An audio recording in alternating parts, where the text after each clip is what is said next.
तो चलिए दोस्तों, आज के वीडियो की शुरुआत करते हैं। और जी हाँ दोस्तों, अगर आज आपने देखा होगा तो रिलायंस के शेयर में आज मतलब ठीक ठाक कह सकते ओपनिंग हुई। और अगर आप देखेंगे तो अच्छा खासा शेयर चल रहा था, लेकिन अगर आप देखेंगे तो फिर थोड़ी प्रॉफिट बुकिंग हो गई। लेकिन अगर आप देखेंगे तो आज काफ़ी कह सकते हैं ज़बरदस्त न्यूज़ आई है सामने, वो भी मैं आपको दिखा देता हूँ। और मतलब डायरेक्टली इनडायरेक्टली फ़ायदा रिलायंस को ही होने वाला है और काफ़ी बड़ी डील क्रैक कर ली है रिलायंस ने। तो इस वीडियो को पूरा देखना, अच्छे से देखना, ताकि आपको अच्छे से पूरा अंदाजा आ जाए, क्योंकि काफ़ी बड़ा कह सकते हैं पीडीएफ है। तो उसमें से मैं आपको शॉर्ट में और मेन मेन चीज़ें दिखा दूंगा।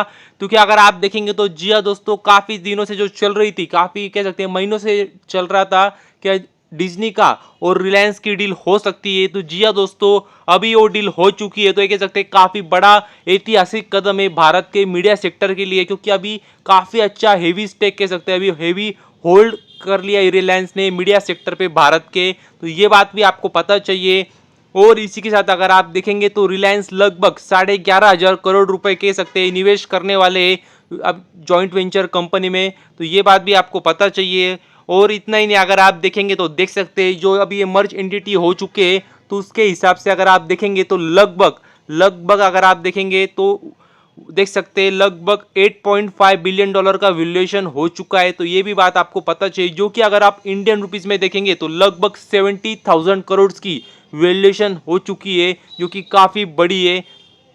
और इतना ही नहीं, अगर आप देखेंगे तो इसमें जो स्टेक होगा, क्योंकि आप मैंने आपको बताया जॉइंट वेंचर होगा दोनों कंपनी का, डिज्नी का और अगर आप देखेंगे तो रिलायंस का। तो उसमें डिज्नी के पास 36.84% का स्टेक होगा और बाकी का पूरा अगर आप देखेंगे तो मतलब देख सकते हैं वाईकॉम 18 के पास 46.82 का होगा और रिलायंस के पास 16.34 का होगा। मतलब indirectly directly majority share holder देख सकते हैं आप रिलायंस ही है। इससे भी आपको अंदाजा आ जाएगा।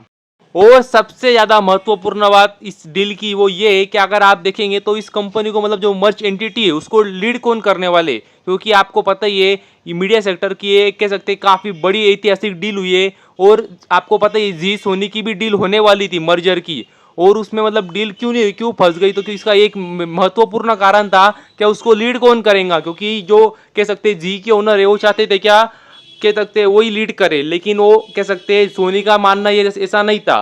तो वही है मतलब लीड कौन करेंगे, क्योंकि काफी महत्वपूर्ण होता है किसी भी कंपनी को, बड़ी कंपनी को लीड कौन करता है, क्योंकि वो कैसे चलाता है, उसकी लीडरशिप क्वालिटी कैसी है। तो वही था इधर भी क्वेश्चन, क्या इस जो मर्ज एंटिटी होंगी उसको लीड कौन करेगा। और जी हाँ दोस्तों, अगर आप देखेंगे तो इनको जो लीड करने वाले वो और कोई नहीं, नीता अंबानी जी है, जो कि मुकेश अंबानी जी की वाइफ है।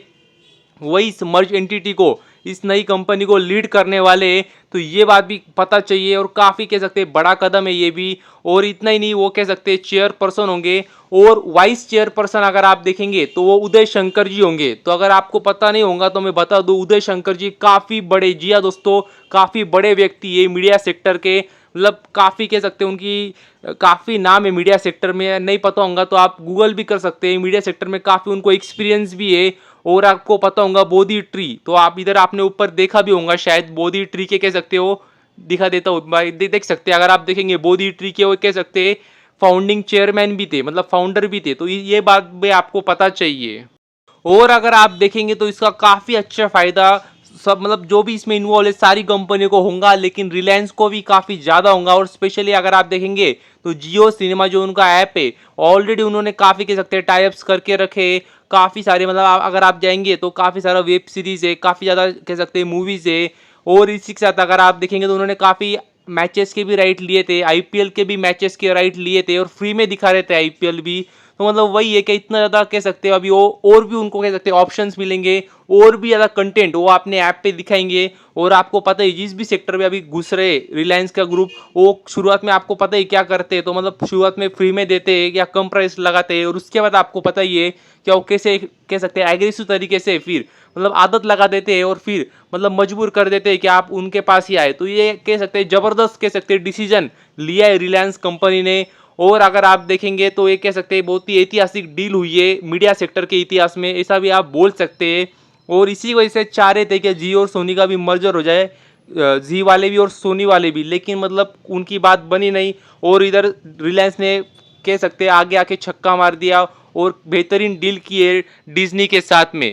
और अगर आप देखेंगे तो ऐसा माना जा रहा है कि ये जो डील हुई है वो काफ़ी अच्छी डील है, स्पेशली रिलायंस के लिए, क्योंकि जिस वैल्यूएशन पे हुई है डिज्नी के, वो काफ़ी कम वैल्यूएशन है डिज्नी का। क्योंकि अगर आप देखेंगे तो उनके 4-5 साल पहले काफ़ी ज़्यादा वैल्यूएशन था, उससे काफ़ी कम वैल्यूएशन पे डिज्नी ने डील की रिलायंस के साथ में। तो ऐसा माना जा रहा है कि जो डील है वो रिलायंस के लिए काफ़ी अच्छी बात साबित हो सकती है।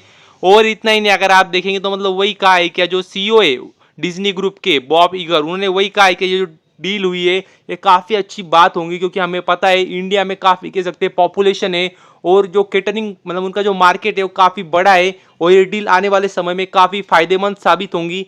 ऐसी बात खुद कह सकते हैं जो डिज्नी के सीईओ है बॉब इगर, उन्होंने कही है।